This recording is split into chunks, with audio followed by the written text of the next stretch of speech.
Mfuatiliaji wa Sauti ya Habari, bado naendelea kukujuza kuhusiana na kombe la dunia, kwa sababu siku ya leo ndio ufunguzi wa kombe la dunia unakwenda kuanza. Basi mimi nitakuwa nakujuza kila hatua na kila jambo ambalo litakuwa likiendelea katika kombe la dunia. Cha kufanya ni wewe kuweza kusubscribe ili uzidi kupata taarifa kiundani zaidi ya kombe la dunia.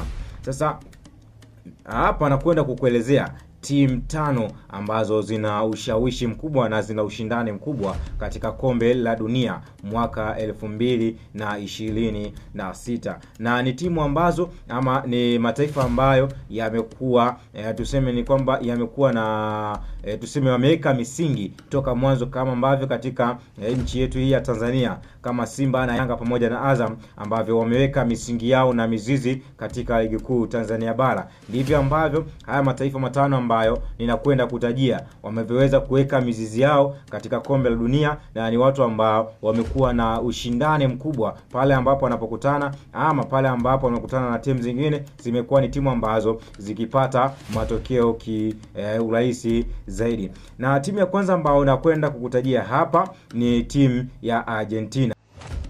Timu Argentina ni miongoni mwa timu ambazo mataifa la Argentina ni miongoni mwa timu ambazo zina wachezaji wenye uzoefu mkubwa katika kombe la dunia, lakini ni miongoni mwa timu ambazo mataifa ambazo zina wachezaji maarufu zaidi. Hapa naweza kumzungumzia mfano Lionel Messi ambaye ni mchezaji ambaye aliwahi kuitumikia timu ya Barcelona na akafanya mambo makubwa, lakini ni mchezaji ambaye amefanya pia mambo makubwa katika timu ya taifa. Lakini pia timu ya pili ambayo ina ushindani mkubwa ama ina mizizi yake pia katika kombe la dunia, nazungumzia timu ya Portugal. Hii hapa ni timu ambayo anaitumikia pia nyota maarufu ulimwenguni kote. Hapa namzungumzia Cristiano Ronaldo ambaye pia naye amekuwa na mizizi katika soka ulimwenguni kote, na watu wote pia wanamfahamu katika ulimwengu wa soka kama ni mtu ambaye amekuwa na kiwango kizuri na performance nzuri, pia kwa umaarufu wake wa kufanya mazoezi kwa sana. Ni timu ya pili ambayo imeweka mizizi yake pia katika ligi ama tuseme katika mashindano ya kombe la dunia.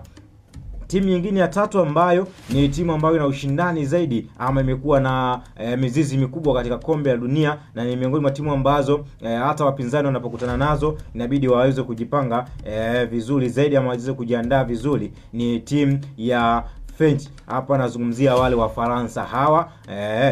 Timu hapa namzungumzia pia mchezaji kama Kylian Mbappe ambaye ni mchezaji ambaye yuko bora zaidi, anatumikia kwa sasa timu ya Real Madrid, anatumikia huko. Lakini sizungumzi sana mchezaji mmoja, lakini wapo wachezaji wengi ambao wana ushawishi mkubwa wa kuisababisha timu yake ama timu hiyo hapo kwenda katika finali ama kuchukua kombe. Timu nyingine ambayo ina wachezaji wazuri lakini ina mizizi ama imeweka mizizi yake, lakini pia hata timu pinzani inapokutana nayo inabidi iwe imejipanga, ni timu ya Brazil. Tunafahamu miongoni mwa taifa ambayo wanatoka wachezaji wenye quality nzuri, wenye uwezo mkubwa kama Neymar, basi ni Brazil. Na Brazil pia inatoka wachezaji wazuri. Tunafahamu wakati uliopita kuna Oscar aliwahi kutoka huko, lakini pia Puyo pia aliwahi kutoka huko. Kwa ni sehemu ambayo wachezaji wazuri wana quality nzuri waliwahi kupita katika timu ya Brazil ama kuitumikia timu ya taifa ya Brazil. Na sasa hivi timu ya taifa ya Brazil inazidi kuwa na wachezaji ambao wana kiwango bora zaidi, kwa sababu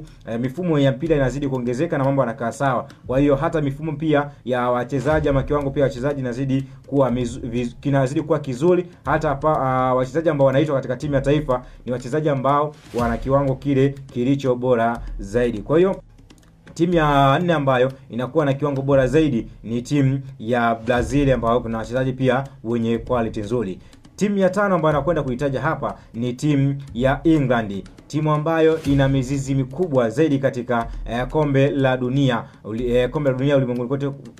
Natumai pia hata pia unafahamu kama hivyo kuwa hizi timu ambazo nimekutajia hapa ni timu ambazo zina ushawishi mkubwa katika kombe la dunia, lakini pia ni timu ambazo zina ushindani mkubwa katika kombe la dunia. Nimekutajia timu ya Argentina, nikakutajia timu ya Portugal, nikakutajia timu ya France yani wa Faransa, nikakutajia pia timu ya Brazil, pia nikakutajia timu ya taifa ya England. Hizo ndio timu tano ambazo zina ushawishi mkubwa katika kombe la dunia na zina upinzani mkubwa katika kombe la dunia, na miongoni mwao kunasadikika basi kuna mojawapo anaweza kaondoka na ubingwa wa kombe la dunia. Wanasema kwamba mpira unadunda, kwa sisi sote tushuhudie. Cha msingi ni tuambiane mapema ama tujuane mapema, wewe unashabikia timu gani, ili hapo baadaye tusianze kuulizana ama tusianze kuhama timu.